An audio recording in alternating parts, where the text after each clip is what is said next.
Part of the problem with the word disabilities is that it immediately suggests an inability to see or hear or walk or do other things that many of us take for granted.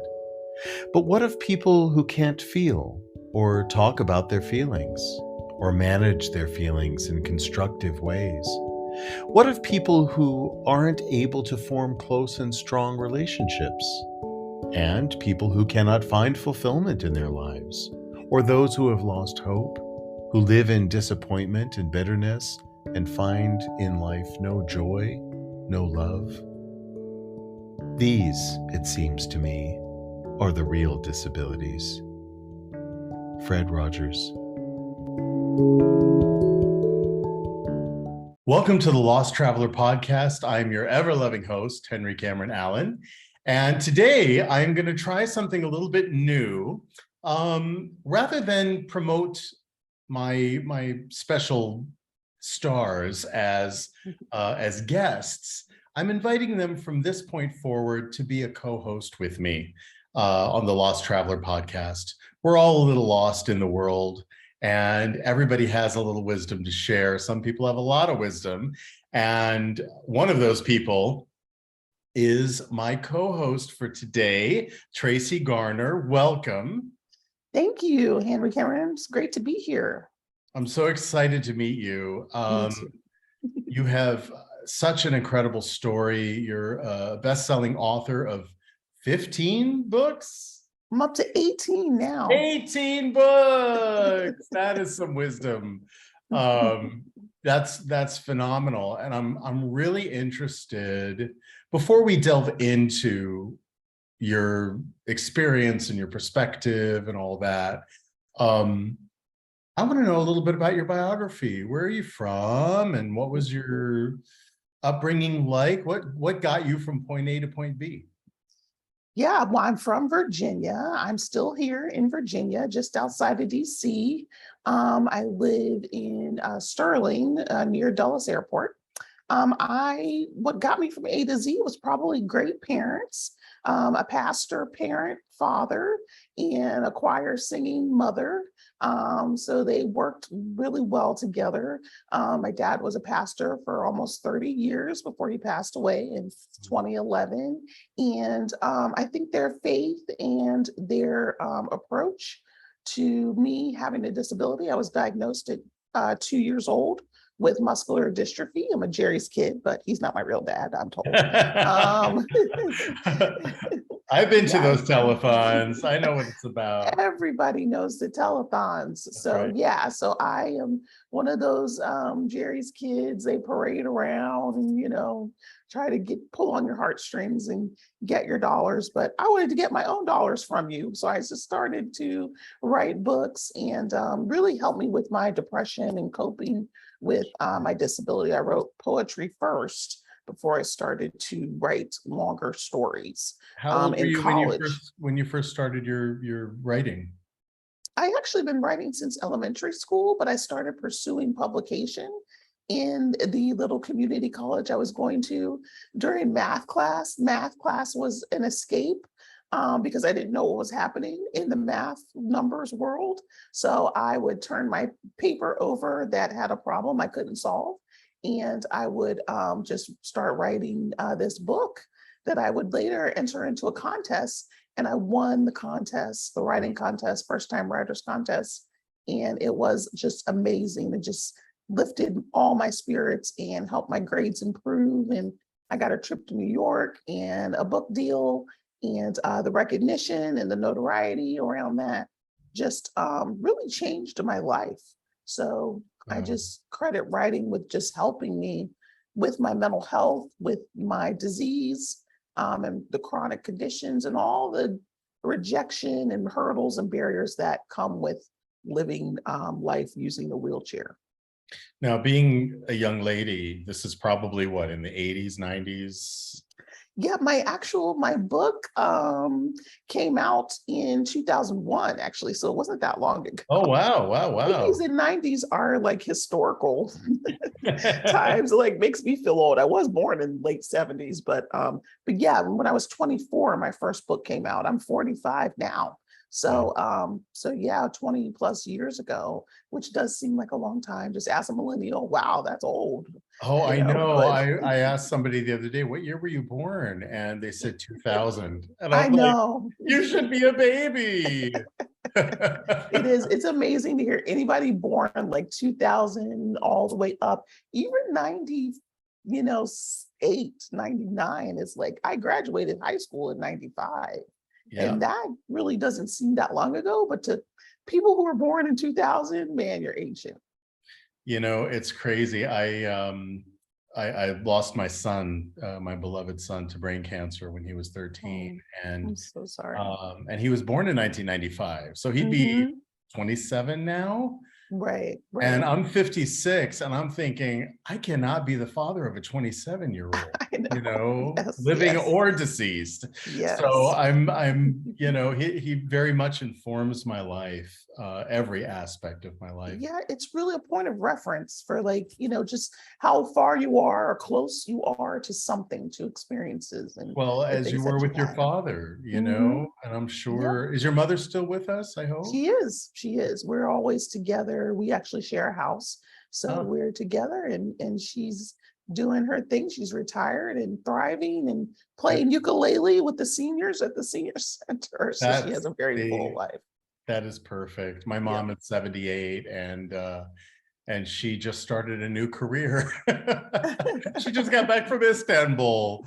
Wow. I know, living her best life. And hi, mom. Yes, I know you're probably going to listen to I this later. know. So thank you for your daughter. Yes. Thanks, But Mom. yeah, I mean, one of the things that I talk about every once in a while with the right person is grief as a universal life skill that we do not generally get taught at home or at Mhm. school.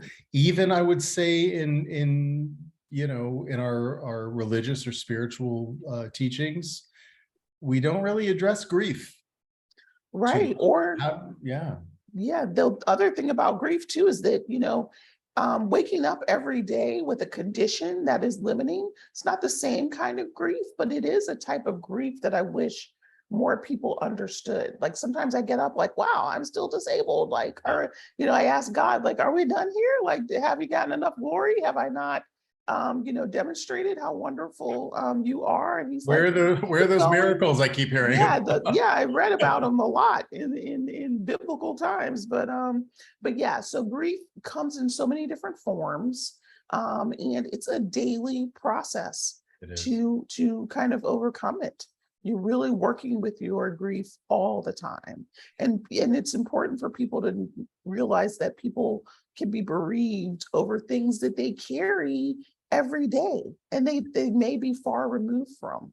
Beautifully said. I have been diagnosed myself with complex post-traumatic stress disorder, and I live with Mhm. that disability. And I Right. also have physical disability. I have extensive Mhm. nerve damage in my leg, which I require a service dog to help mitigate. Uh, Right. and between the psychological slash emotional Mhm. challenges that I wake up with every day, or sometimes I don't wake up. Right. Have Oh, you ever no. experienced sleep paralysis?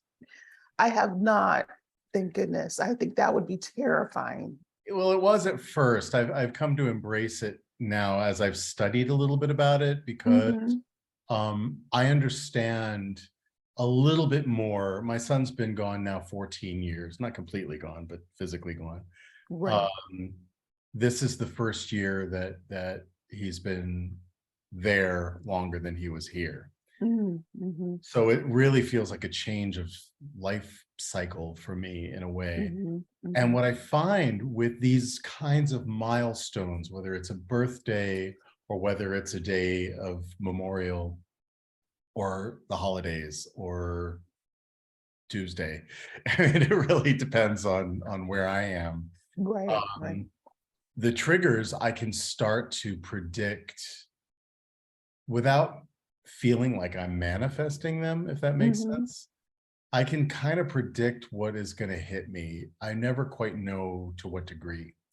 Mhm. And when I started experiencing sleep paralysis. And for those listeners who are wondering what that means, it's basically that you are awake in your dream, that you are aware that you're dreaming, you're aware that it's time to wake up, but your body is not responding, and you're kind of trapped in your dream. Hopefully, Right. it's a very wonderful, lovely dream. It isn't Mhm. always, however. But what I do know is that we have full control over what happens in our dreams, right? You can turn that dragon into a fluffy cupcake if you want, Mhm, mhm. which I often do. Absolutely. But when after a few times, the first time I was afraid I wasn't going to wake up, period. Right. And I couldn't Mhm. move my body, I couldn't open my eyes. Um, but I was fully lucid It's and amazing. really amazing. And then because I'm an artist, because I am uh, who I am as a creative person, I started to engage my sense of wonder Mhm. about it, just the way I did about the changes in my body when I Right. became physically disabled and Mhm. could not maneuver the world the way I used to, and navigating all that with a sense of wonder. Well, what can I do? Yeah, Right? really testing yourself Testing to myself, expand pushing my yourself. limits, and Mhm, I still mhm. push my limits. I walked 8 kilometers, which is like 5 miles the other Wow. day, and I was in Mhm. bed for 4 days. I couldn't move. But once I engaged with the process of Mhm. sleep paralysis, I started to understand that it was my body's way of protecting me. Mhm. Mhm. Because if I were to wake up in an emotional state of grief or, Right. depression or sadness, whatever, Mhm. um, that was going to cause stress on my system, my immune system, my Mhm. physical body, as you know, and so I embraced it with gratitude that my body knows when there's a trigger going to happen, and it protects me and lets me rest, lets me sleep, and when it's ready to loosen the tether a little bit, it Mhm. does so, and I'm able to awaken in a much calmer state. That's good because you've also seemed like you've coached yourself into having an appropriate reaction to something that may cause most people to feel out of control. And the other thing is that if you are aware and if you embrace it and then harness, like you said, then you can really prevent yourself from kind of spiraling, it seems, Exactly. spiraling out of control and making really bad decisions that could have, devastating consequences later. And we've all been there where we've Mhm, been mhm. spinning and we just do things on the spur of the moment that maybe weren't the best for ourselves with a capital S. Uh, Right. That kind of have happens to me I was too. gonna ask, I was gonna ask. Yeah, if Yeah. I'm reminded about my disability, most of the time I'm pretty happy-go-lucky. I kind of, just move through my space and things are accessible to me, but it's that one moment where I can't participate in something. Somebody didn't have the forethought to see if there was accessibility at the Mm, venue. I went all this way, I yeah. took all this time, I got dressed up, and that is a trigger for me. If I can't participate, I might go home and have a good cry. And it used to be much worse when I was, younger. But Sure. now, I have the tools, I have the writing that I kind of channel those emotions into. But that trigger, like, could just be like total wipeout, of like going into depression. Woe is me. I'll always be this body is so subpar to, other people with complete physical abilities. And so I had to, like you're saying, train myself to reach for positivity, affirmation, focusing on really making a list often of what has went well, kind of counting your blessings, being grateful. Like you Yeah. have to make yourself get into that, or else the other part could overtake you, and just talking about depression, I used to every now and then when I was in my 20s and having such a hard time in school, I thought about just taking me and my whole wheelchair into a pool. Mm. and just sinking to the bottom. I mean, I've never really talked about that, but there was this pool at this place that was not gated and I could access it. And I just thought, just go in there and just drive off. It would take them forever to get me out. I'd have my seatbelts on. So I'm really the point of no return. Wow. But I had to really work with that. And it's like leave it to me, the creative one, to think about what is the worst end that you could not probably be rescued from. Like that's even scary how Every creative. creative person that I know and know of who has taken their own life has made that choice. Mhm. I'm sure they went through that process. I'm Right, sure they went through that process being a creative person. What's going to do the least amount of damage right. to the people who love me, and all of that. Can Mhm. I ask you Yeah. what stopped you? God, probably praying. I just knew that and I actually have a nephew that committed suicide Hmm. at 19 years old.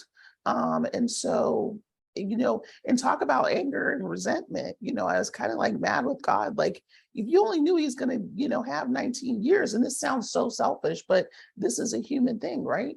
Right. Is that, could I have had the legs if he didn't really need them and he was gonna, Mm. get rid of them anyway? Why couldn't you give me, you give people that are just here for a blip everything, being able to drive. He drove a Mustang, and I was like, I'd give anything to get in any old car and just go. But you have to work out these things. These are hard things. What stopped me is just probably the grief of my parents and knowing you know how they would feel, and also just knowing that the future could be better than what state I was in right then. I lacked purpose. I mean, that is the real, I think that's the real thing. People are kind of bored, let's be honest. You're Yeah. just idling. You don't have anything to pour yourself into. You don't have you're not looking forward to anything. And so that temporary space of, this is the end, I've done everything, or, I don't have the things that I need, can really overtake you. And if you can just see tomorrow, I look forward to iced coffee. You have to look forward to the mundane things. It's true. Like if you do that, no iced coffee for you. You're That's not right. going There's to no iced be, coffee in heaven. yes, you're not going to reap the wonderful blessings that could come into your life Right. if you decide to. And somebody else told me, you make a permanent decision for a temporary issue, Mm. right? It's Mhm. so permanent what you're going to do, and Absolutely. what you are experiencing right now is so temporary.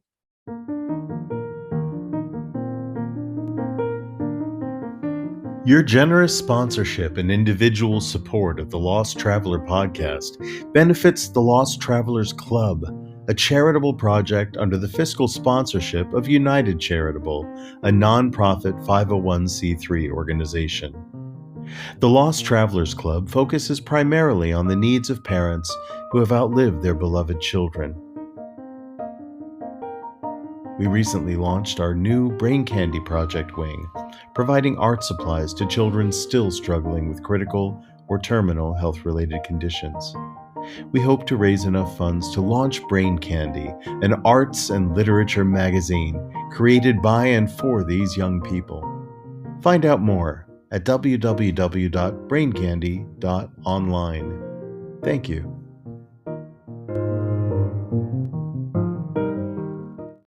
Every storm passes. We are recently had these horrible storms in Puerto Rico and Japan where millions of people were affected. The entire island and islands of Puerto Rico were without power. I mean, can you Right. imagine? Hmm. And to wake up, as you say, count your blessings, a tradition that I still do, Hmm. but I certainly taught my son as well.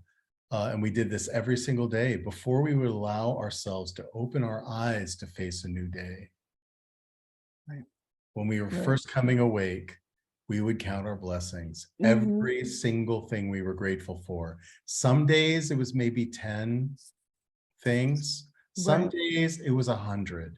Mm-hmm. And you just do not allow yourself to face the day until you have named Right. within yourself and praised and given gratitude for Right. all of those amazing things. I think that you wake up, or I can only speak for myself, but I wake up with a renewed sense of self, a renewed Mm-hmm. sense of purpose, Right. and with an attitude of gratitude. Yes. Yes. And That's the way there's to start a day. opportunity. That there's something to do, something to engage in, somebody to meet. You know, how Elrod has that miracle morning Mm. phenomenon that he's done. He's also a podcaster and a cancer survivor. Mm. But just talking to yourself in the morning is the place to, rule your day, to really have, you can't have it at midday. You can't have it in the evening because the day's over, depending on most people, maybe some people can who have a night shift, they can have it in the evening. Exactly. But most of us, have to get going and have to Mm. do that positivity because that's going to set the tone for the Well, entire day. I'm a cancer survivor as well, on top of Mhm, everything else. So I mhm. know now the purpose of my having had cancer before Right. my son Cameron did, Mhm, because since he could understand language, he knew that I was a survivor. He knew that mhm. I was a cancer. So when he got his diagnosis at age 11, Wow. It's he young. looked at me and said, everything's possible. Yes. Yes. Right. Mhm, And I mhm. got to walk with him hand in hand, arm in arm on that 2-year journey, which was twice as Mhm. long as they expected him to live. Right. And we were communicative. He knew every step of the way what Mhm. was going on inside his brain. He Right. knew every step of the way, the procedures, the invasive procedures that they were going to be performing on him, brain Mhm. surgeries and ports and all that stuff. Right. I have a question for you. Since Mhm. you were diagnosed so young Mhm. with muscular dystrophy, actually, I have 1,000 questions for you. Um, how was that handled in terms and you probably at 2, we don't remember much, but from your earliest memory, how did your parents teach you about your condition, about your, I prefer to call them diff abilities, DIFF Right.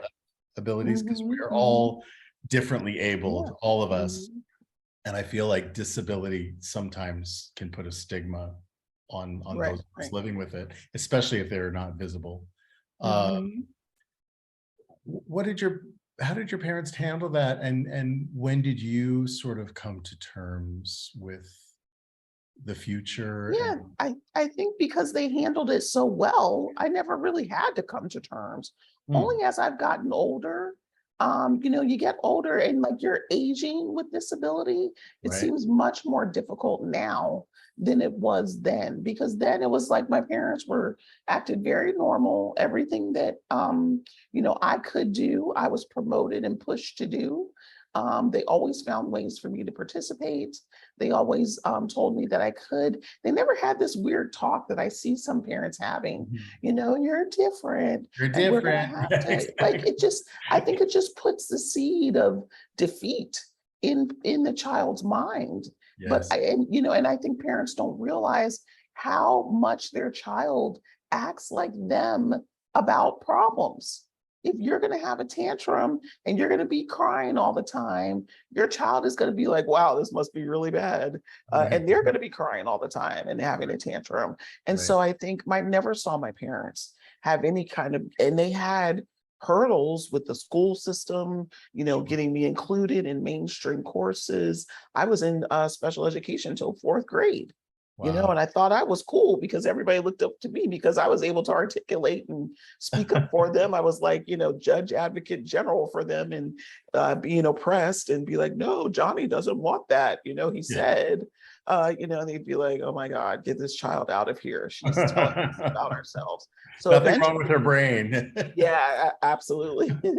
So eventually my dad got me moved into general education, which in one of my books, I talk about general education is like general population, like in prison, like we have to confront real bullies and, people that mean to do you harm. But because of how they responded to diagnosis, to treatment, to surgeries I had my spinal rods placed in my back when I was 13.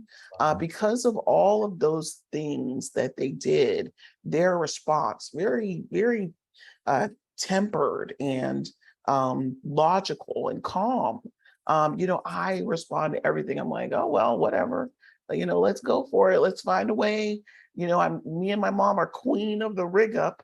We either got duct tape, super glue, or some string and a bungee cord. You should be in theater. And we're That's how we good. roll. Yeah. So that's how we confront things that don't work for us. And it's not, we don't fall out like, oh my God, I can't do this. We can't possibly make this work. It's what are we going to do? How are we going to fix it? How can we adapt this so that you can do it or you can use it or you can participate? So I really took my cues from their really, really patient and measured response to everything. And that's what people tell me all the time now. Your responses are so measured and calculated, and I'm like, yeah, because it's just not worth all that, Listen, my grandmother used to say, honey, raising kids is like building a house. It's all about the foundation. Mhm. You start out with a weak foundation, that house is doomed to collapse Right. on itself at some point. That's You right. can go in and reinforce and fill in and fix, Mhm. but it's very expensive and time consuming to do so. Yes. And there's no guarantee that the house isn't going to weaken Mhm. or isn't going to It's going to already be fail. weak by the time you do that. But if you start with a strong foundation in childhood, then the house could burn to the ground and you can build it back Mhm. up again in strength. Right. Right.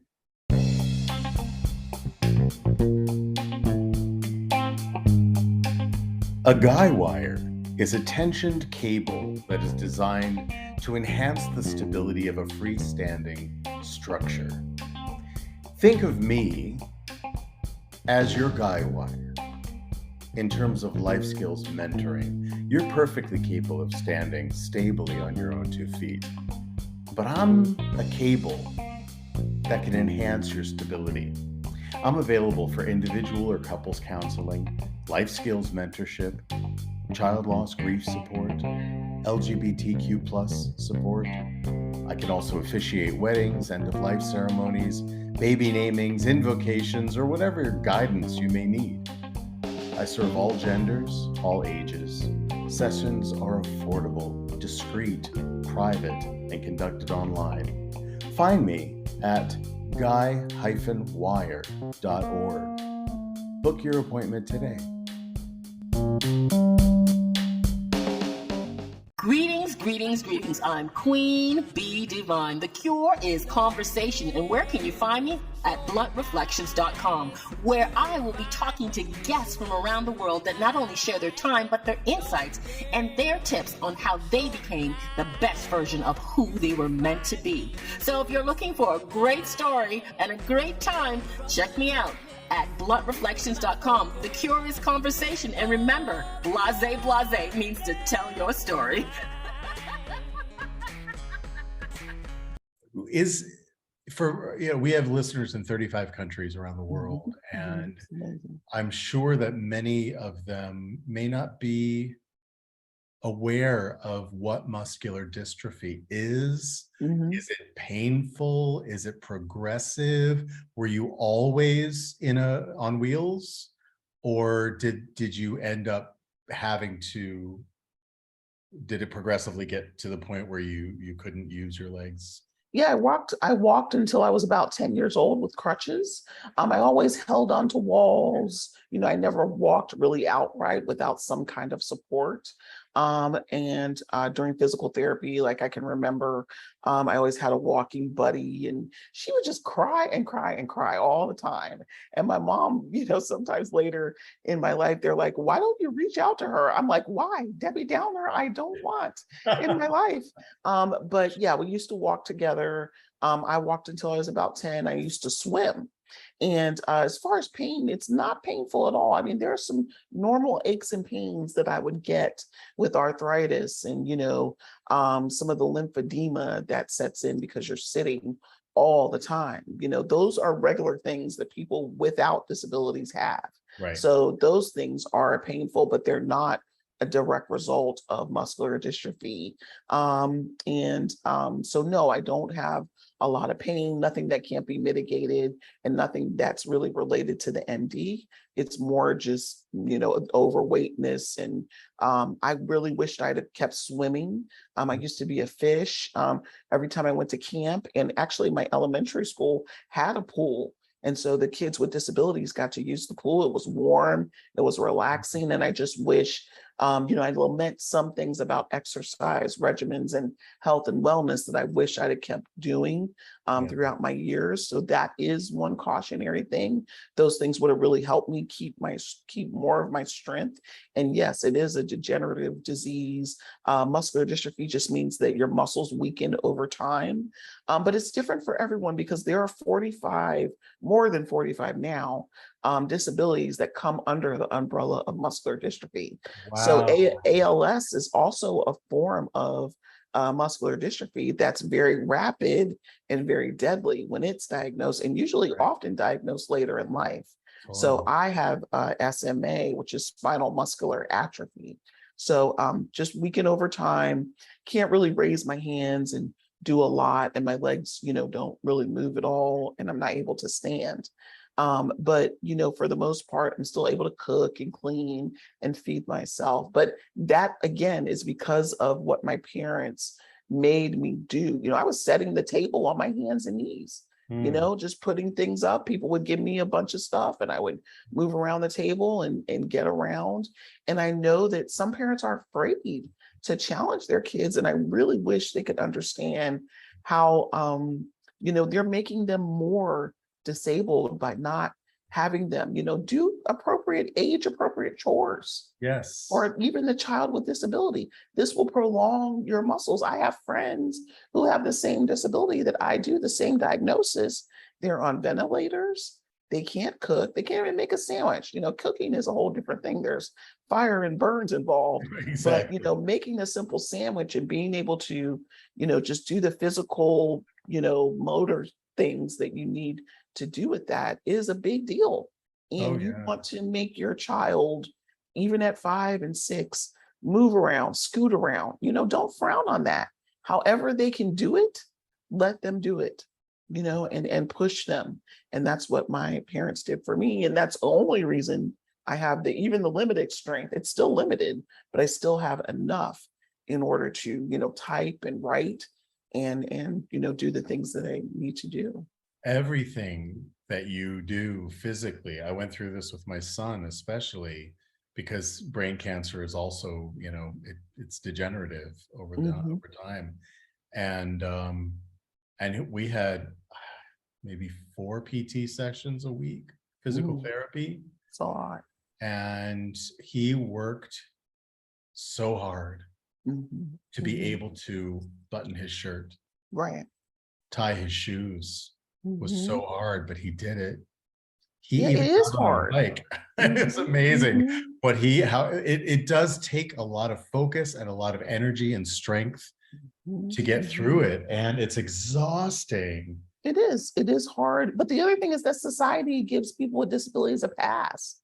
I can't tell you the number of doctors that are like, why don't you just go on Social Security and I'll write you a paperwork. And I just want to say to people, doctors don't know what the heck they're talking about.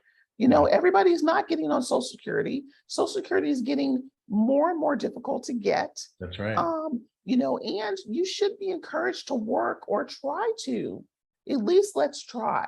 Find something you can do. You can do something. If you can talk, you can answer a phone.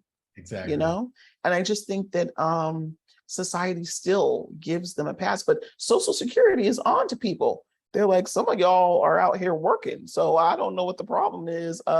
Denied, like they don't care. And so it's getting, and then the other thing is there's just not enough to live on. It It's is not enough, compared to a job where you can get really good benefits. And I'm not negating anybody who truly can't work, but we don't challenge that enough. I have people that come right out of high school. They want to get Johnny and Susie on Social Security. And I'm like, well, have you tried? Have you gotten a job coach? Have we done skills assessment? We don't even know what they are capable of. It's just when you turn 18, go on Social Security. And we have done nothing to see what their capacity is.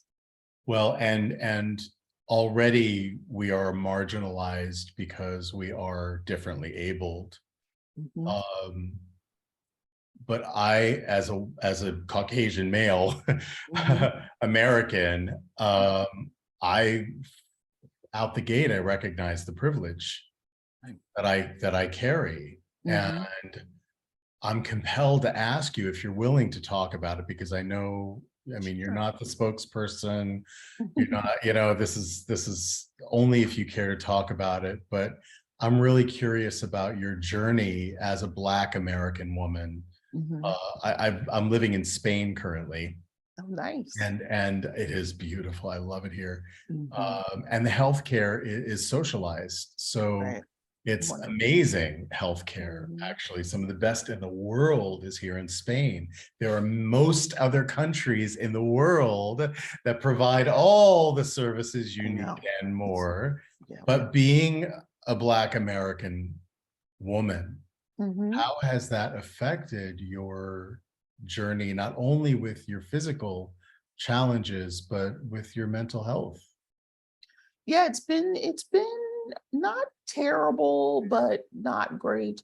I will say a couple of instances, like when it came time for me to learn to drive, I was denied about 6 times by an older white male who was my case manager at the time. And I fought him and kind of the state to give me, they were giving funding to at least pay partially.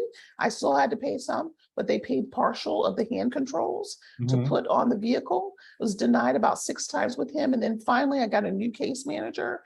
He was also white, but he was younger.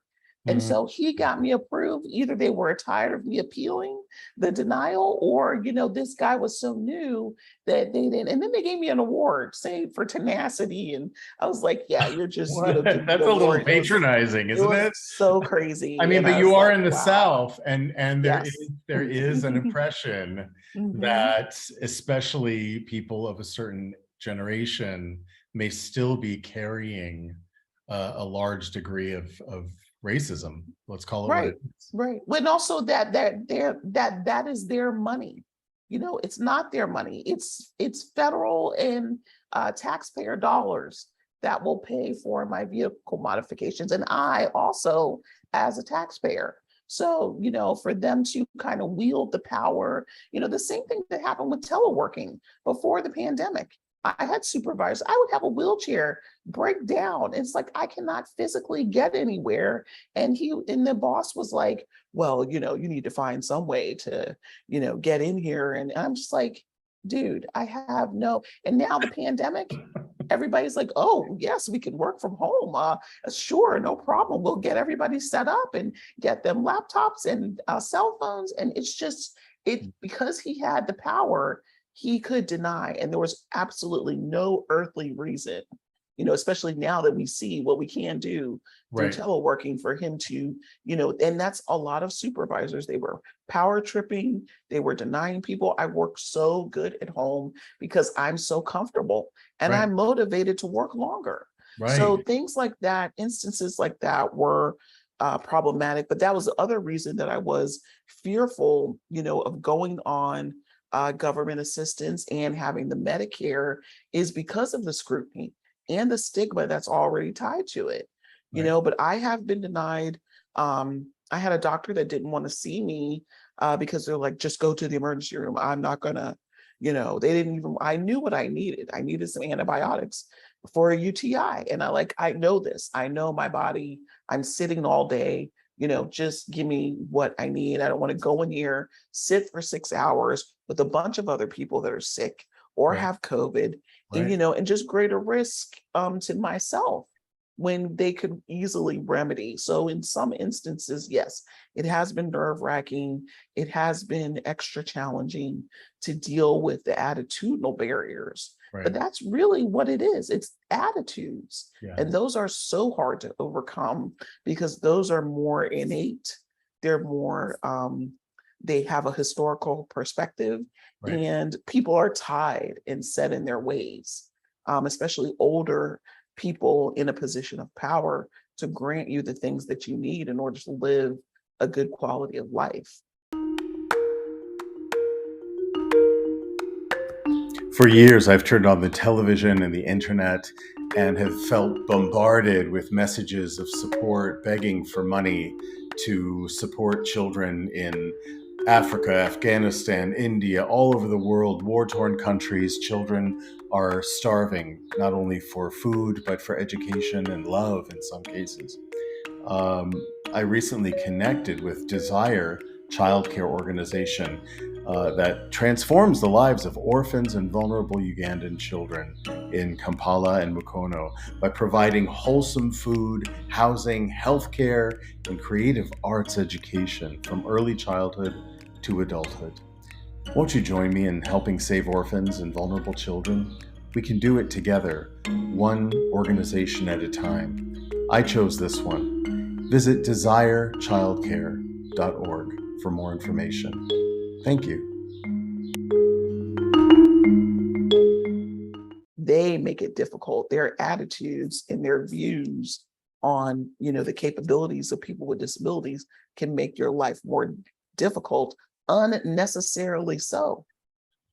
Yeah, you kind of alluded to it with the age example, that the older guy would not grant you your permit, Mhm. your driving license, Mhm. and the younger guy did Right. in pretty short order. Do you think, as a lot of people believe, that it's not going to change until that generation dies out? I think it already has changed though, and I'm really excited about it. Good, Because good. the other thing I'll say is that people with disabilities are now going to their home school, and there is something about these millennials and whatever is after millennials. I forget, but the The generation Z, I think, I the think it, generation after them grew up with people with disabilities in their classroom, and they worked hard to accommodate. The yes, class would get together, and you see all these stories about how the class built a prosthetic hand with their 3D printer, and I'm right. just like, that is It's a amazing. dream. In my time, they would have been like, I don't know what to do with her, put her in a special section of the school and hide her away, and Yeah. still really promoting segregation, even in my generation, Right. after Brown v. Board. So I think that this generation is more accepting. They're already starting to take leadership positions in, Congress and in other places. And I'm like, the more things they have, the more the merrier, the more open their minds are, and the more their experience has been with people with disabilities throughout their entire life. So, and one of the things that hurt me, in my relationships is that I was constantly being bused to another school. I did Mm. not go to my home school for elementary school. I didn't go to my home school for middle school. And I went to a completely different school outside of my town for my high school years. So there was always a bunch of people that I didn't know and that I didn't get to see at the grocery store, and that I could not build a relationship with. Or have a And so we're sleepover not after school. right. We're no longer doing that. We're no longer doing that segregation type of well, all people with disabilities, physical or intellectual or whatever, go to this school, and that's the only reason.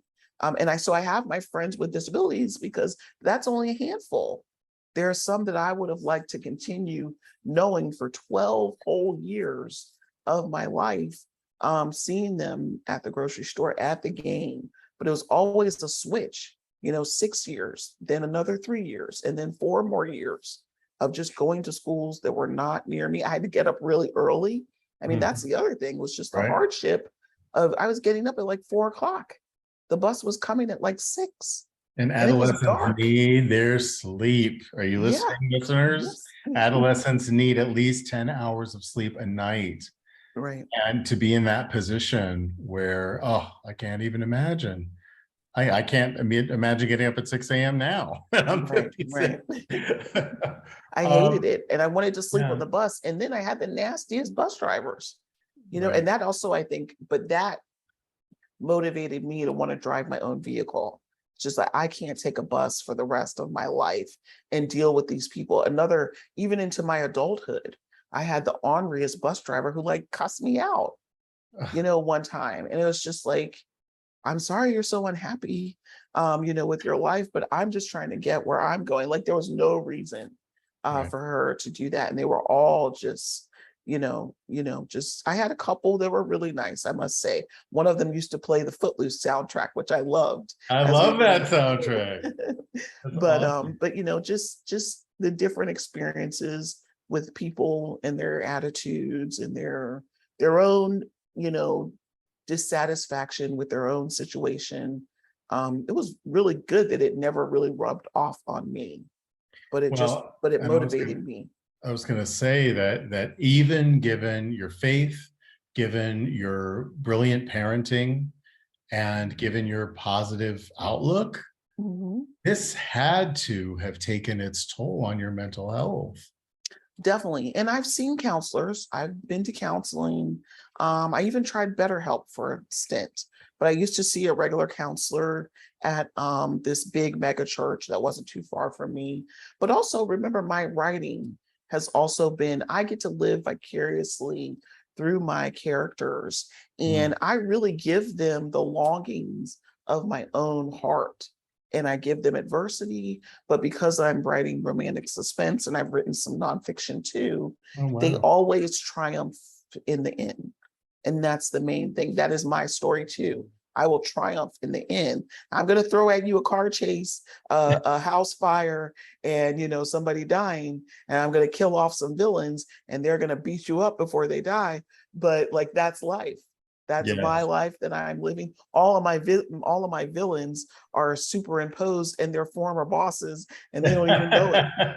So I'm channeling, And bus drivers. all the bus drivers, they're just hot and stinky and mad because they've been just stuck in a hot bus all day with screaming children, and then they take it out on me, all that I'm using. You have to use everything you got, really. And that's my motto. Every experience I've had is going into a book. Every adversity, every crying moment, that character is going to cry, but they're over something that happened to them that I gave them. And I'm even laughing sometimes when I'm writing. I'm like, wow, this is terrible. This poor character. I feel like they're asking me, why are you doing this to me? I'm like, I'm so sorry. And they're like, you're sorry, you're creating it. I'm like, I know, but you're going to be okay. Don't worry. Have you seen those talk. movies or those plays where the characters sort of come to life around the author and they have these wonderful interactions? I'm seeing that kind of a scenario. Right. I actually have a play that I want to do like that. This writer who's kind of trapped in corporate, the characters come to visit her at her office, and she's the only one who can see them. And they tell her their stories, and she starts writing their stories. So that's something I hope to realize one day. Well, it must be fate that we have met, because A, I'm a theater director. Wow. And B, I'm an international theater director. Oh my And gosh. C, the name of my company is called the Liminose Project. Liminose is a made-up word, but it infers the liminal space, which means the space between spaces. And it's an exploration through theater of the dance between the human physical experience and the human spiritual, because we're both, Right. as beings, as human beings, we're equally physical and spiritual beings. And where do they meet? Where's the threshold that that they dance across. And so the plays that we are developing and working on, the common thread is that there is some interaction across the veil. There's some kind of a magical moment or a spiritual moment where some unseen force is interacting with the scene. And That's that sounds really cool. right up our alley. So maybe we should keep talking after this. Definitely. I would love to stay in exciting. touch about that.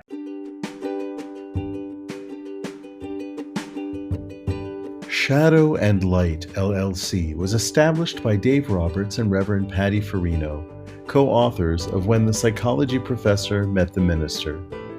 Their mission is to empower individuals to transcend life challenges by integrating spiritual practices with psychology to achieve peace.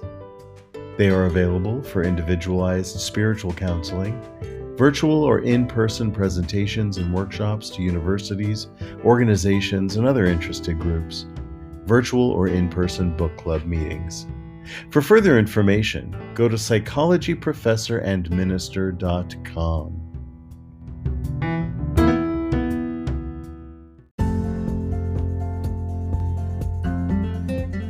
Balance, pain mitigation, range of motion, athletic performance, focus, memory, immune system support, and REM level of sleep. All this and more made possible affordably with no pharmaceuticals, no injections, or invasive treatments. Just socks, insoles, and patches made stronger with the tactile patterning of Vox Life products. Scientifically proven to work and guaranteed. Now in the USA, Canada, and the UK. Visit www.dianedinkmeyer.voxlife.com. That's Vox, VOXX, Life. You'll be glad you did. I had another question for you. In terms of your interactions with the world, obviously as a writer, I assume you've done a number of podcasts and interviews and things like that. Yep. Do you ever talk to youth groups like at universities and other young people who may be facing either muscular dystrophy or other, other categories of disability or diffability? And what are the what's your graduation speech? Like what do you what's your advice to them? Well, it's about really being resourceful. I don't talk to youth groups as much as I used to. Through my other job as a case manager, I do get to work with youth a little bit, but I haven't really talked to them probably in a real speech and real workshops. I used to do workshops on goal setting. That was really important because nobody's really teaching them how to break down a goal and how to meet milestones and create, that kind of project and goal mindset.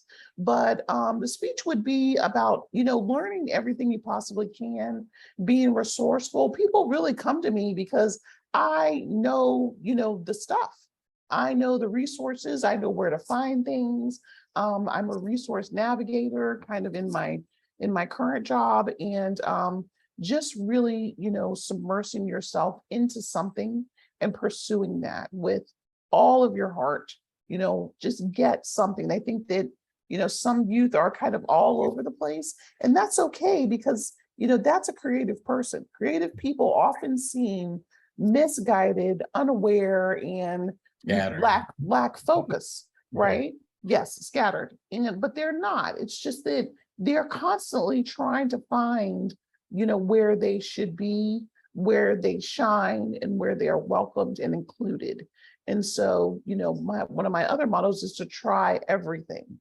As I get ready to transition, I've been saying it for 7 years that I'm going to be transitioning to new thing. I'm trying a little bit of everything, writing, doing digital downloads, doing some grant writing. I've been doing a lot of different things because I really want to see what is going to resonate with me and take me to my next level and what I'll be doing in the next few years. Like, I'm going to be still writing, but always, what is the next thing? Should I be working on next? And trying those things to see, do I like them?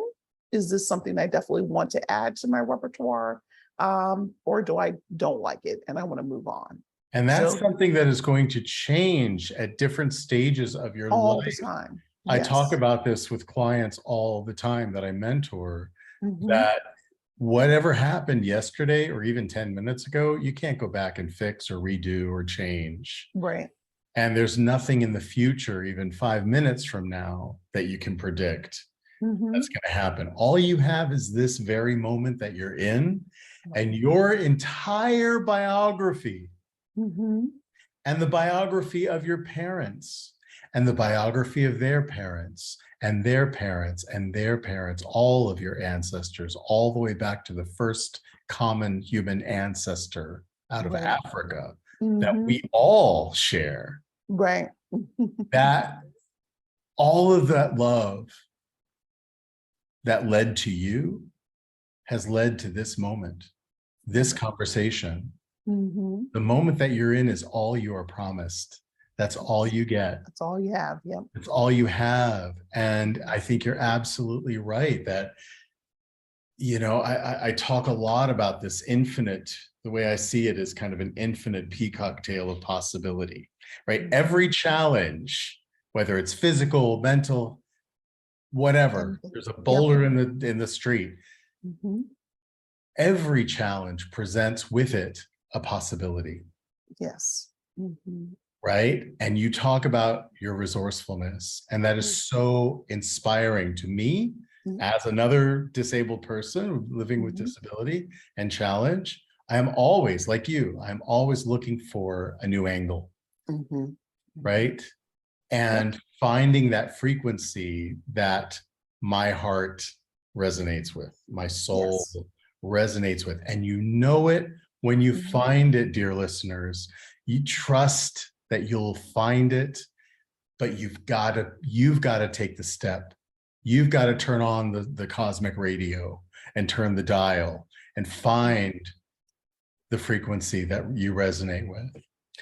Right. I can't believe an hour has passed. I know. It's It's been crazy. so great. I'm going to have you back for a part 2. I would love that. I would love that. And we're definitely going to stay in touch. What I always ask at the end, and you can ask me too, because you're my co-host, and this has Mhm. been a great conversation. Mhm. And I know you've given so much in terms of practical ideas. Mhm. I like to end with three practical tools that listeners of any age, in any country, any culture, any socioeconomic status, any ability Right. can take away from this conversation. It could be something that we've already discussed that you want to sort of reinforce, Mhm. something that we haven't brought up yet. Just 3 little things that people can put in their toolkit. Yeah, 3 things people can put in their toolkit are, we all have the capacity within us to do, wonderful and amazing things. And we have to define that, though, for ourselves. It can't be based on what somebody else did, what mom and dad said you should do. It has to really come from you, from within. And you are resilient. When you really think about what you are capable of doing, what you're capable of thinking about, before it's even set in motion, it begins with thought.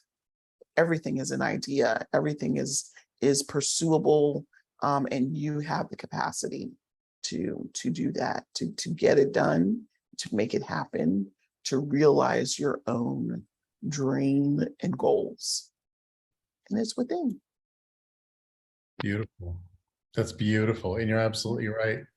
We have, no matter what we've been through, the trials and tribulations of our life, everyone listening right now in whatever way you're listening, you have 100% survival rate of everything life has thrown at you. 100%. 100%. What does that mean? That means the odds are pretty darn good that you're going to survive whatever's coming next. Right. No matter what it is. Right? So if you think about the odds of your survival, in spite of everything, let that be enough of a glimmer of hope, Right. to keep you moving forward. I want to thank you, Tracy, for sharing this Thank time you. with me and sharing Sure. so much personal from your heart and soul. It means a lot to me personally. I know it means a lot to our listeners. And I'll really look forward to seeing what's next and reading your play. Yeah. And maybe even producing it. How cool That would be awesome. That would be Thank so you, Henry awesome. Cameron. All right. Well, we'll talk again very soon. Okay. All right. God bless. You too.